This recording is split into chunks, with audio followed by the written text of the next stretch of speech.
매일 아침 책 읽기로 하루를 시작하는 행복 습관, 미라클 독서입니다.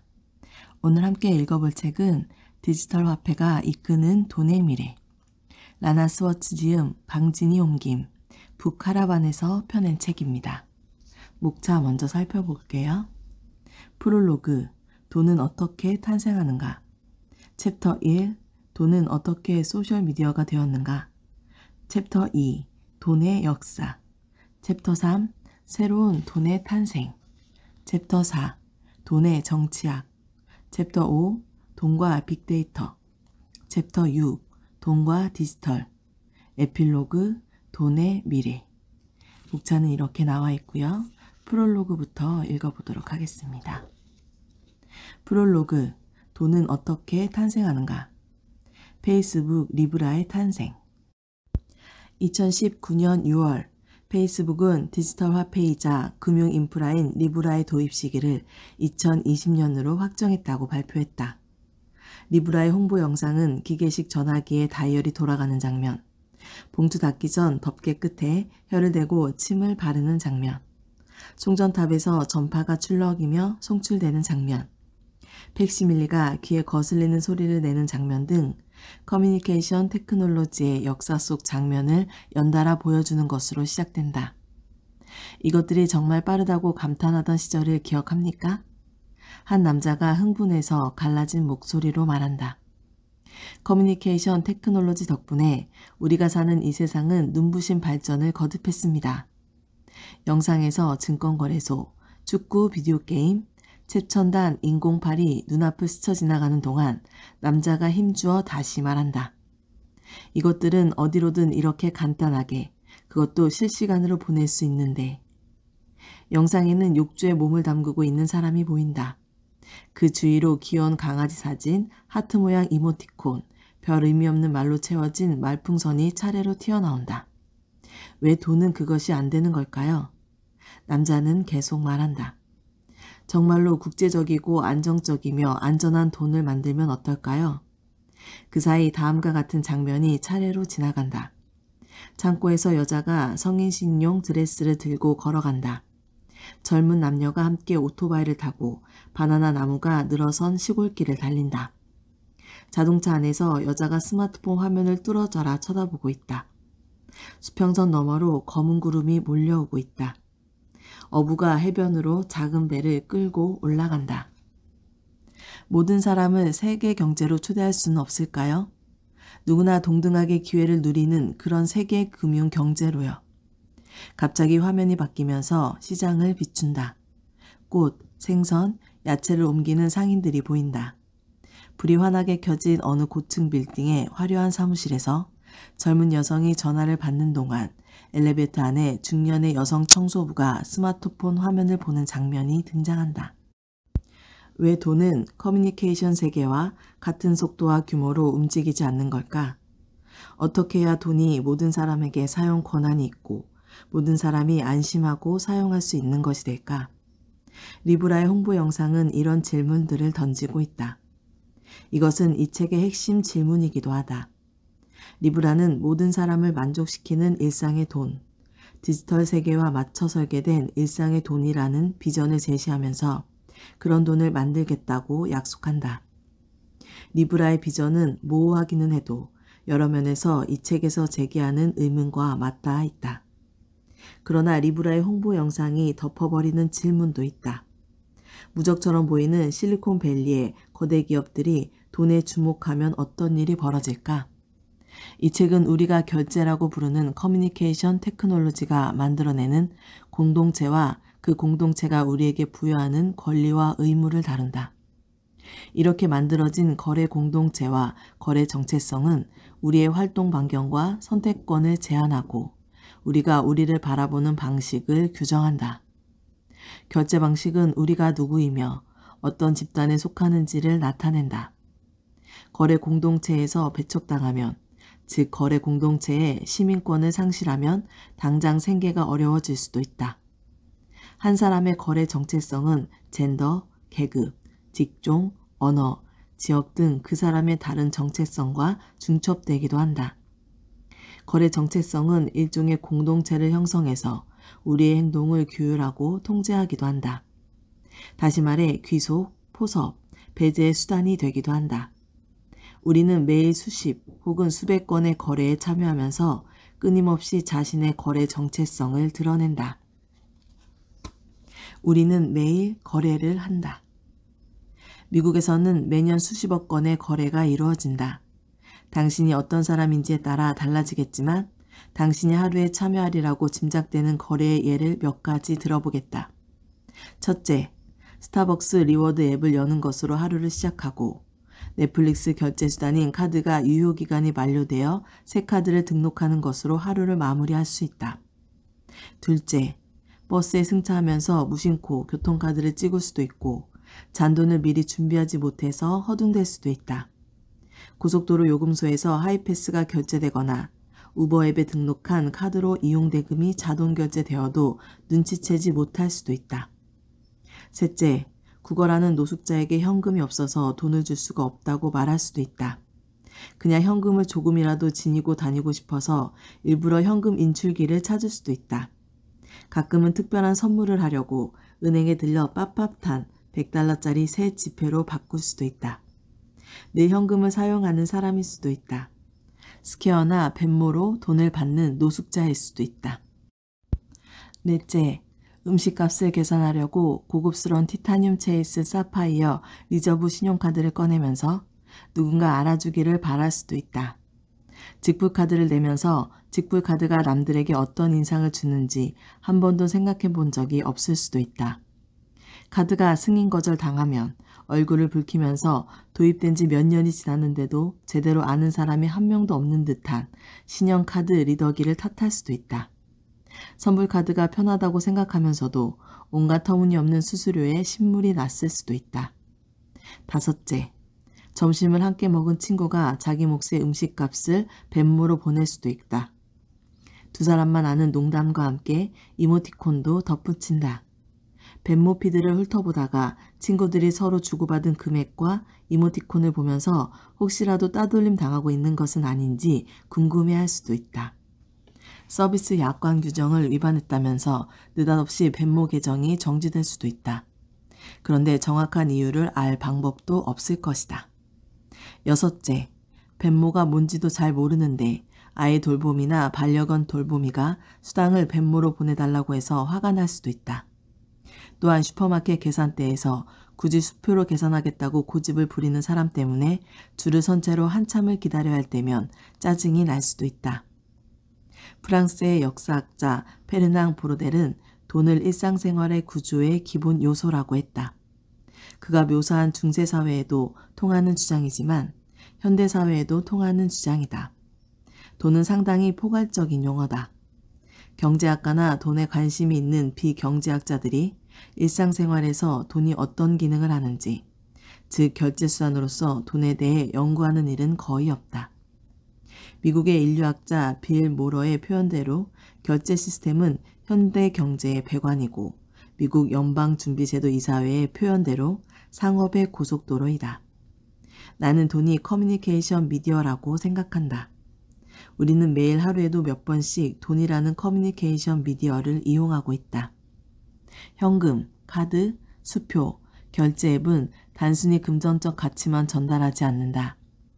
신용카드에는 우리가 우리를 어떻게 바라보는지, 권력기관이 우리를 어떻게 바라보는지에 관한 정보가 담겨 있다. 거래의 특성과 거래에 관여하는 당사자들의 관계에 관한 정보도 담겨 있다. 거래는 사회적, 문화적, 관계적 의미의 일부가 되고 또한 그런 의미를 반영한다. 그 의미는 거래를 수행하는 종이 또는 전자 형태의 커뮤니케이션 테크놀로지와 미디어 테크놀로지를 만들어내고 그것은 다시 그런 의미를 만들어낸다. 실리콘밸리가 돈에 주목하다. 거래는 그 자체로 거대 산업이기도 하다. 전 세계적으로 결제 산업의 한 해 매출은 거의 2조 달러에 달한다. 이는 다국적 제약 기업들의 매출을 전부 합한 것보다도 많고 여러 미디어 산업의 매출을 합한 것보다도 많다. 흔히 증권거래소에서 펼쳐지는 현란한 거래가 금융산업의 꽃이라고 생각하지만 실은 결제산업 부분이야말로 금융기업의 주요 수입원이다. 그런데도 거래 테크놀로지가 주목받는 일은 거의 없다. 카드를 사용하면 계좌에서 돈이 즉시 또는 일정 기간이 지난 뒤에 빠져나간다. 그런데 이 두 사건 사이에 어떤 일이 벌어지는지 궁금하지 않은가? 거래 테크놀로지는 우리 사회의 필수 정보 인프라이고 그 자체로 거대 산업인데도 우리는 그것에 관심이 없다. 테크놀로지를 연구하는 학자들은 바로 그렇기 때문에 이 인프라가 제대로 작동하고 있다는 것을 알 수 있다고 말한다. 문제를 일으키지 않는 인프라가 어떻게 작동하는지 이해하려고 굳이 애쓸 필요가 없지 않은가? 그런데 이제 결제 시스템의 작동 방식이 아주 빠르게 변하고 있다. 한때는 보이지 않는 곳에서 별다른 굴곡 없이 돌아가던 결제 산업이 조명을 받기 시작했고 자연스럽게 실리콘밸리의 파격적 혁신의 대상이 되었다. 실리콘밸리에서도 결제는 그 자체로 거대 산업이다.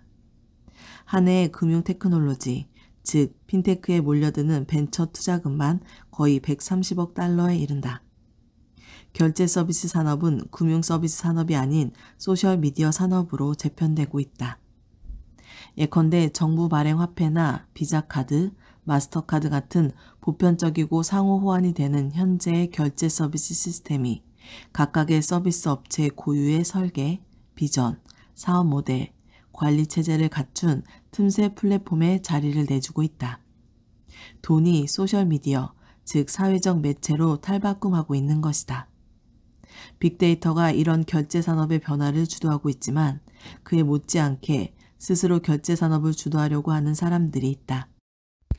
무정부 자본주의자들의 암호화폐인 비트코인에서 한 걸음 더 나아가 국가의 통제를 받지 않는 민간화폐, 중개인을 배제한 직접적인 경제 커뮤니케이션, 완벽한 사생활 보장 또는 완벽한 거래 투명성 보장 등 다분히 정치적인 목적을 추구하는 사람이 많다. 지역화폐나 대안화폐를 꿈꾸는 시민운동가들 외에도 금융 스타트업들이 느리고 윤리적인 태도로 돈을 공유와 같은 새로운 가치관에 뿌리를 두고 접근해야 한다고 목소리를 높인다.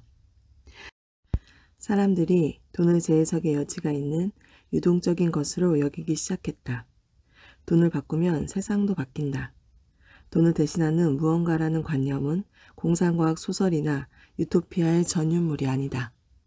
이미 우리 주변 곳곳에 존재하며 매일 사용하고 있다. 이 책은 거래 테크놀로지를 둘러싼 문화와 정치를 설명하면서 돈이 특정 기술에 의존하는 커뮤니케이션 미디어라는 새로운 관점을 제시한다. 보이지 않는 결제 과정과 인프라, 특정 결제 시스템에서 소외돼 보이지 않는 사람들 등 이 책에서 다루는 것들은 대체로 우리의 시선에서 벗어나 있다. 이 책에서는 실리콘밸리가 지향하는 파괴적 혁신에 역사적 맥락을 부여하고 기술 변화가 가져올 미래에 대한 사람들의 기대와 편견을 바로잡는다. 앞으로 결제 서비스의 핵심 메커니즘을 하나씩 살펴보면서 그것이 어떤 식으로 작동하는지, 어떻게 그런 형태를 띠게 되었는지, 현재 어떤 변화를 겪고 있는지, 그런 변화로 누가 어떤 결과에 직면하게 될지를 알아보자. 돈은 정보와 상징을 표현한다. 돈이 커뮤니케이션의 한 형태임을 알아차린 학자들이 있었다. 아리스토텔레스는 돈의 기능을 정리하면서 돈이 교환 미디어 역할을 한다고 말했다. 이마누엘 칸트는 돈이 사물을 활용하는 인간의 커뮤니케이션 수단 중 가장 뛰어나고 쓸만한 수단이라고 여겼다. 미국의 사회학자 텔커 파슨스는 돈을 정해진 규칙에 따라 의미를 부여하고 기호를 사용하는 일반화된 커뮤니케이션 미디어라고 설명했다. 오스트리아 출신의 미국 사회철학자 칼프라니는 돈이 말과 글 또는 도량형과 유사한 의미체계라고 주장했다. 그러나 이 책에서 언급되는 몇몇 중요한 예외를 빼면 커뮤니케이션과 미디어를 연구한 학자들은 돈에 별다른 관심을 보이지 않았다. 돈은 가치 정보를 전달한다. 내가 당신에게 20달러를 지불한다. 이것은 내 잔고가 그만큼 줄어들고 당신의 잔고가 그만큼 늘어난다는 것을 의미한다. 내가 당신에게 돈을 지불하는 행위와 그 방식은 우리 두 사람의 관계에 관한 정보를 당신에게 전달한다. 돈은 종이, 정보 시스템, 인터네트워크 같은 미디어와 인프라를 통해 정보를 전달한다. 이들 미디어는 미디어를 발행하고 보증하는 기관의 상징이 부여된다. 돈은 정보와 상징을 표현하고 매개한다. 돈은 그 자체로 커뮤니케이션인 동시에 커뮤니케이션의 수단이자 대상이다. 이 책에서는 돈의 모든 측면을 다루지는 않는다. 오히려 시야를 한껏 좁혀서 커뮤니케이션 미디어, 즉 돈이 결제 수단이라는 것에 초점을 맞춘다. 우리는 돈의 정치학을 이야기할 때 경제적인 관점에서만 접근하는 경향이 있다. 누가 돈을 쥐고 있고 누가 돈이 없는지, 그 이유는 무엇인지 등에만 관심이 있다. 결제 테크놀로지는 단순히 경제적이기만 한 것이 아니라 돌고 도는 순환적인 속성을 지닌다. 돈의 정치학은 커뮤니케이션의 정치학이다. 누가 커뮤니케이션 인프라를 통제하고 그 인프라에서 이득을 얻는지, 그 인프라는 누가 어떤 조건 하에서 이용할 수 있는지, 그 인프라를 통해 어떤 것들이 이동하는지 등에도 주목할 필요가 있다. 돈의 정치학은 공공재와 사익, 프라이버시권과 퍼블리시티권과 같은 문제와도 관련이 깊다. 결제 시스템은 우리가 일상생활에서 돈을 접하는 통로이자 돈이 상징적이라는 것을 증명한다. 빌 모러는 돈에 관한 연구, 더 넓게는 현대사회에 관한 연구가 그동안 결제 서비스를 등한시했지만 실은 매우 중요한 연구 주제라고 지적했다. 이 책에서는 커뮤니케이션과 미디어의 관점에서 결제 서비스를 살펴본다. 따라서 이 책에서 다루는 돈은 커뮤니케이션의 한 유형이자 수단이다. 챕터 1. 돈은 어떻게 소셜미디어가 되었는가?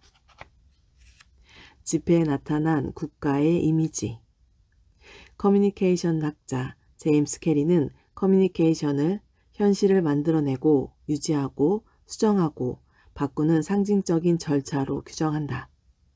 커뮤니케이션은 정보의 공유이며 따라서 공유된 의미, 더 나아가 공유된 사회를 만들어낸다. 요컨대 커뮤니케이션은 사회적 삶의 핵심 내용이다. 미국 실용주의 전통을 따르는 존 듀이 같은 사회학자들과 마찬가지로 캐리는 커뮤니케이션이 단순히 세계를 기록하고 그것을 공유하는 것에 머물지 않는다고 생각했다. 그는 커뮤니케이션이 세계가 구조화되는 과정 그 자체라고 생각했다. 그는 이 이론을 구체화하면서 커뮤니케이션을 전송으로 보는 관점과 의식으로 보는 관점으로 구별할 수 있다고 제안한다. 커뮤니케이션을 전송으로 보는 관점은 공간을 가로질러 발신자에서 수신자로 정보를 운반하는 것과 그 운반 과정을 통제하는 것을 커뮤니케이션이라고 정의한다. 그가 활동할 당시에는 커뮤니케이션을 전송으로 보는 관점이 주류였다. 그래서 모든 커뮤니케이션을 신호의 수리경제학으로 환원하는 사이버매틱 패러다임이나 서로 떨어져 사람들을 관리하는 커뮤니케이션 시스템이나 매스미디어의 청취자나 시청자를 메시지의 수신자로 상정한 다음 메시지가 그들에게 예측 가능한 효력을 발휘한다는 가정하에 매스미디어를 연구했다. 커뮤니케이션을 의식이라는 관점에서 접근한 캐리는 커뮤니케이션이 단순히 정보가 이동하는 것이 아닌 사회의 현 상태를 유지하는 것이라고 주장한다. 요컨대 커뮤니케이션은 정보를 건네는 행위가 아닌 공유된 신념을 표현하는 행위라고 본 것이다. 커뮤니케이션을 전송으로 본다면 신문은 소식과 지식을 퍼뜨리는 도구이다. 의식으로 보는 관점에서는 신문을 읽는 행위가 정보를 전달하거나 수집하는 행위라기보다는 모임에 참가하는 행위가 된다. 이 모임에서는 새로운 것이 학습되지는 않지만 특정 세계관이 표현되고 강화된다. 캐리는 커뮤니케이션의 의식이라는 렌즈, 즉 문화적 접근법을 적용해야만 실제로 중요한 상징이 창조되고 이해되고 사용되는 사회적 절차를 연구할 수 있으며 그런 연구를 통해 궁극적으로는 우리의 공통 문화를 재형성하는 데 기여하는 커뮤니케이션을 분석하는 틀을 복원할 수 있다고 주장한다. 지폐는 인쇄 미디어이므로 당연히 상징적인 메시지를 전달한다. 거래는 언제나 말 그대로 무언가가 오가는 것이다. 커뮤니케이션 이론가 존 더론 피터스는 돈은 결국 미디어이며 교환 미디어일 뿐 아니라 표현 미디어라고 말한다. 한 국가의 통화 디자인을 보면 그 국가가 어떤 이미지를 추구하는지 알 수 있다.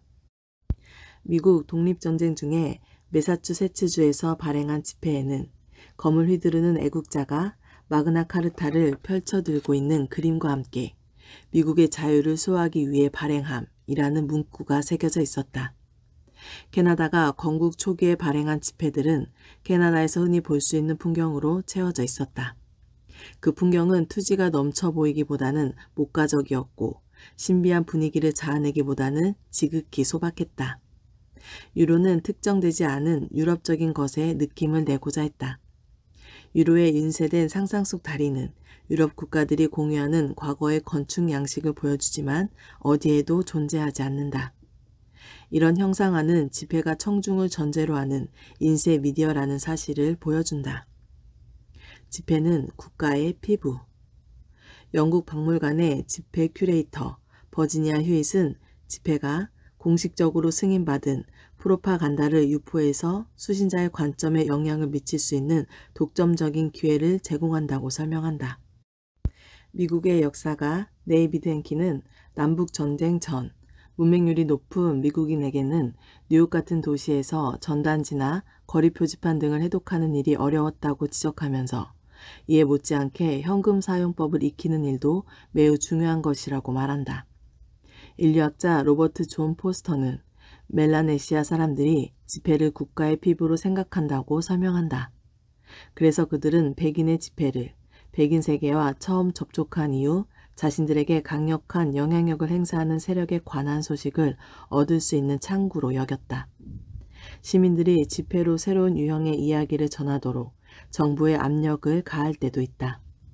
2015년에 시작된 여성을 $20 지폐에 올리기 운동은 이 목적은 미국의 $20 지폐에 새겨진 제7대 대통령 앤드루 잭슨의 초상화를 여성으로 교체하는 것이었다.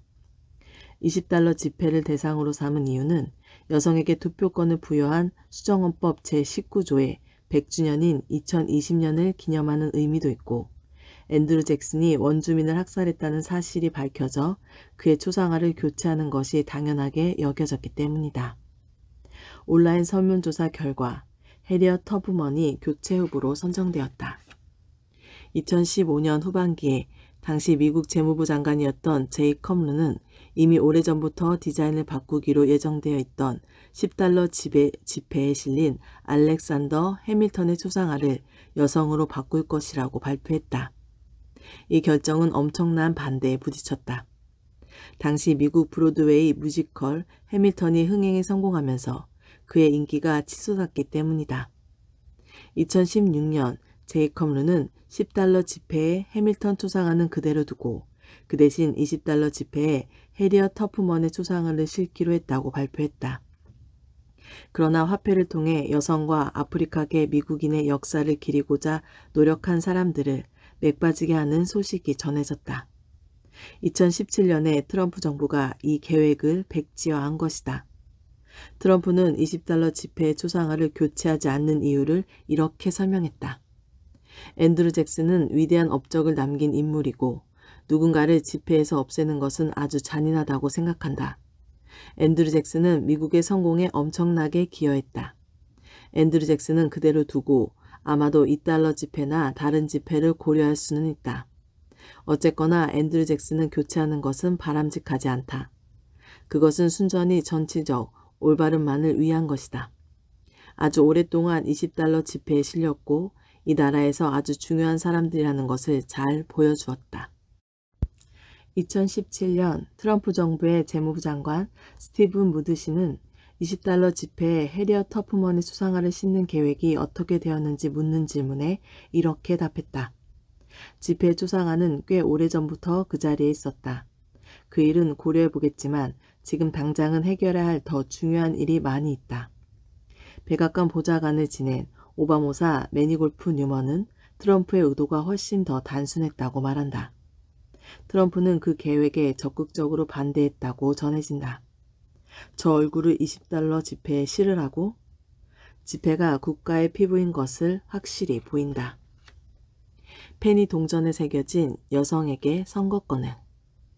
2018년 예술가 다오웰은 앤드루 잭슨의 얼굴을 해리엇 터프먼의 얼굴로 덮어버릴 수 있는 스탬프를 제작했다. 그는 이 스탬프를 판매했고 원하는 사람은 누구나 3D 프린터로 직접 스탬프를 제작할 수 있도록 프로그램 파일도 공개했다. 이 프로젝트에 대해 그는 이렇게 말했다. 이 나라와 정부는 우리를 제대로 대변하지 않는다. 사회가 누구를 기릴 것인가 하는 선택은 우리가 성장하면서 내면에 자리 잡는 도덕적 관념에 영향을 미친다. 누군가가 해리엇 터프먼이 새겨진 $20 지폐를 사용할 때마다 그의 얼굴을 보게 되는 것의 효과를 결코 과소평가해서는 안 된다. 터프먼과 같은 인물이 사회의 대표라고 선언함으로써 비록 눈에 보이지는 않아도 터프먼과 자신을 동일시하는 사람에게 아주 깊은 영향을 미칠 것이고 그 사람이 이 사회에 자리 잡는 데 긍정적인 역할을 할 것이다. 누군가가 직접 스탬프로 찍은 터프먼의 얼굴이라는 다소 불온한 요소가 더해져서 $20 지폐를 만나는 일이 한결 더 즐겁게 느껴질 것이다. 1900년대 초에 영국의 여성 참정권 운동가들은 최대한 많은 사람에게 보통선거라는 이념을 유포하기 위해 여성에게 선거권을 이라는 구호를 페니 동전에 새겨 넣었다. 페니는 영국 사회의 모든 계층이 사용하는 동전이었고 공공기물 파손을 이유로 회수당하기에는 너무 적은 금액의 돈이었기 때문이다. 오늘 미라클 독서는 여기까지 읽도록 하겠습니다. 오늘도 감사합니다.